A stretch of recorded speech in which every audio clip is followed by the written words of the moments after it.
I call the member for Fraser. Thank you, Deputy Speaker.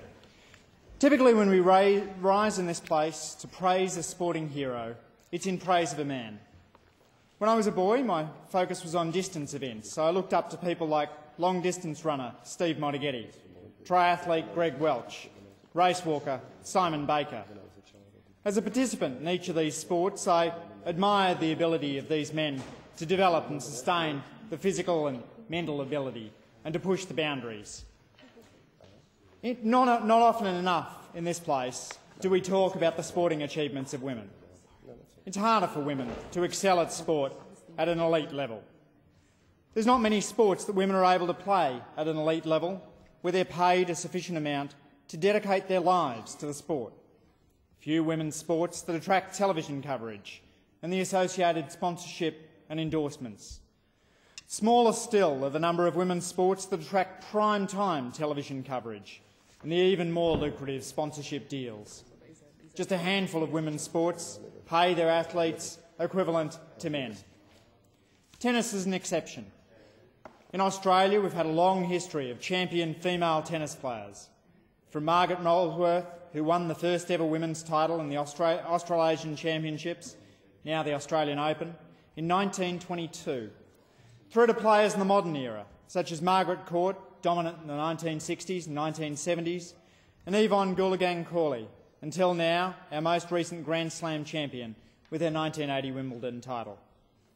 Now we can add 27-year-old Samantha Stosur to the list. Stosur's story is one that's pretty inspirational in itself. Her early career focused on doubles. She was ranked #1 in the world in doubles by 2006. But she contracted Lyme disease in 2007. It was devastating for her. Out of tennis for close to a year, and a return to the game was difficult as the illness had left her weakened. On her return, Sam had a renewed focus on her singles game and managed to creep up the rankings. We thought her loss in the 2010 French Open final might have been the closest she'd ever come to winning a Grand Slam. But this year, Sam demonstrated that she too has the physical and mental strength to succeed at the elite level by winning the US Open. My staff had been talking about little else apart from Sam and the office for days leading up to it, and I managed to watch the final few points myself.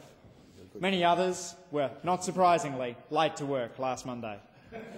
Famously, Sam remembers staying home from school to watch her idol, Pat Rafter, win his title in 1997.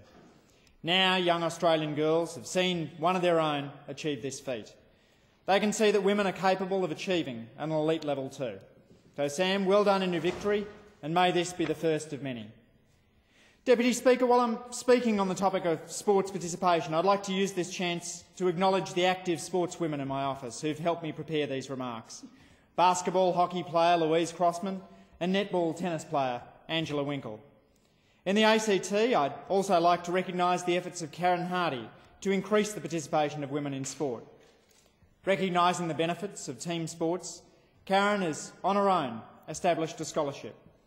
Having attained life membership with her hockey club, Karen no longer needs to pay fees. So she's using her saved fees to personally pay for mothers returning to play hockey. Karen's scholarship aims to keep people, and particularly women, playing sport.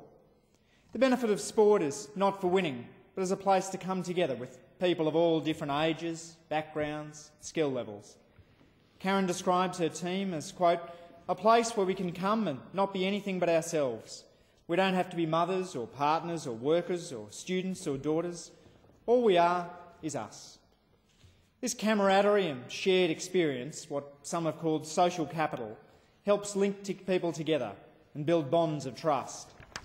Yet in the period from 1993 to 2007, the share of Australians participating in organised sport fell from 33% to 27%.